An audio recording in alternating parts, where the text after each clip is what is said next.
Bom dia, caras alunas, caros alunos, oitavos anos. O objetivo do vídeo é revisar o conteúdo, né, o realismo, e de repente alguma suposta dúvida possa ser acrescentado, né, colocado lá no positivo 1 para que a gente possa tomar conhecimento, correto?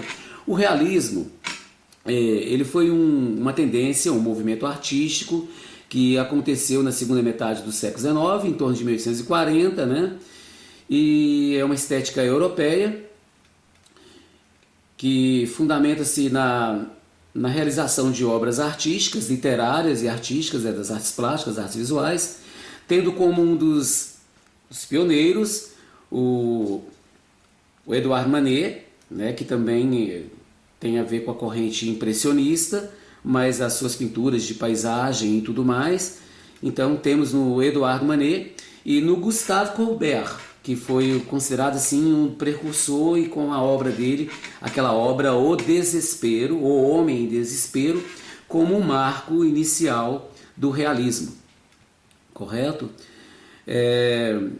O Gustave Courbet foi um pintor de vida simples, de pessoas simples, do dia a dia, do cotidiano, da região onde ele habitava e que ele morava, que era uma região rural, né? Então aquelas cenas rurais, camponeses, paisagens, etc., eram frequentemente visitadas como temas e propostas para a elaboração de suas pinturas, correto? No final do no final dos anos 1840, início dos anos 1850, ele desafiou as convenções, ele trouxe o primeiro adquiriu o primeiro reconhecimento.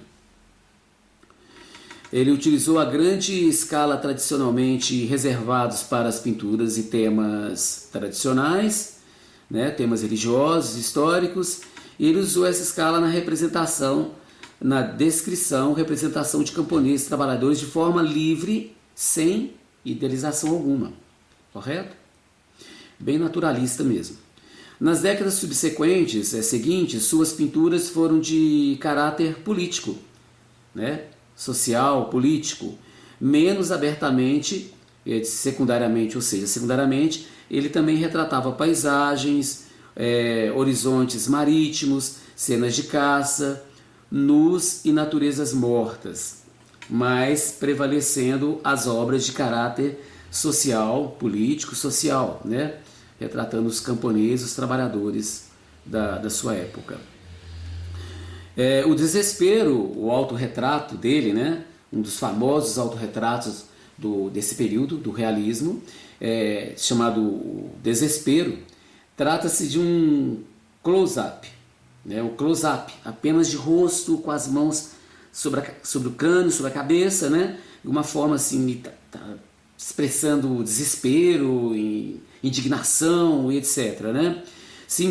Essa obra se encontra dentre as 50 obras mais famosas do mundo, né? Nós tivemos outros grandes artistas do impressionismo, do realismo, do realismo, que foram o Gustave Eiffel. O Gustave Eiffel é o arquiteto, criador da Torre Eiffel, né? O Jean-François Millet, aquele famoso quadro As Respigadeiras e outras cenas de camponeses, né? Na escultura nós tivemos o Auguste Rodin. O Auguste Rodin é o famoso da escultura, o Pensador, né? O Pensador de Rodin. E a aluna dele também foi uma aluna, discípula de Rodin, a Camille Claudel, que se apaixonou pelo mestre, uma tórrida história romântica, né? E que foi também considerada uma das grandes escultoras do período.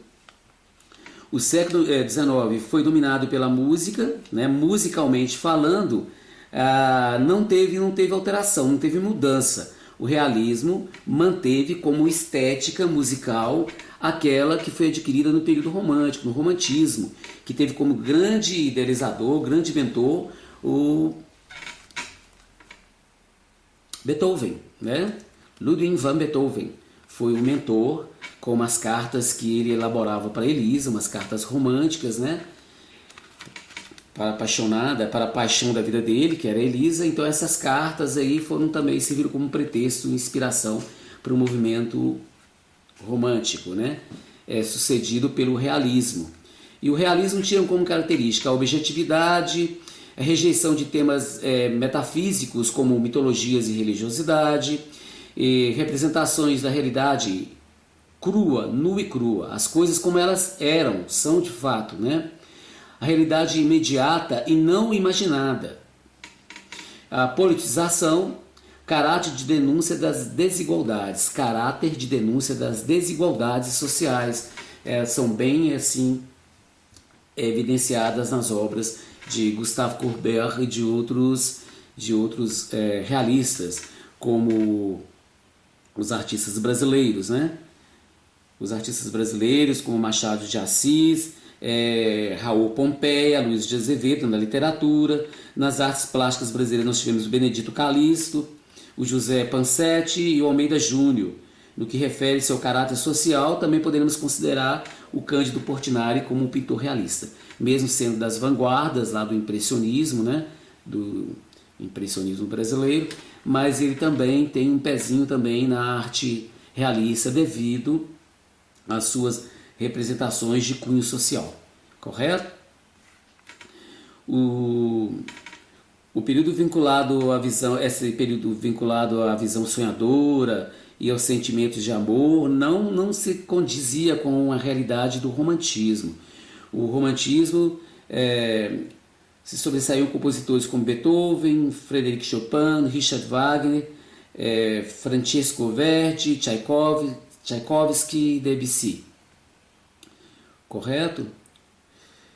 É isso aí. O romantismo, então, ele se preocupava em retratar a realidade, o cotidiano, as coisas de fato como elas são. A vida camponesa, do homem simples, o homem do campo, o homem trabalhador, o contexto social onde esse homem era inserido, sem nenhuma idealização, sem nenhuma imaginação aguçada, idealizada, tal qual acontecia lá no romantismo. Correto? O grande marco, o grande mentor foi o Edouard Manet, e a pintura que deu início, considera-se como o marco inicial, foi a pintura do autorretrato, o desespero, o homem desesperado. Correto? No mais, qualquer dúvida, positivo on. Ok? Espero que vocês tenham sanado algumas dúvidas em relação ao realismo. Grande abraço.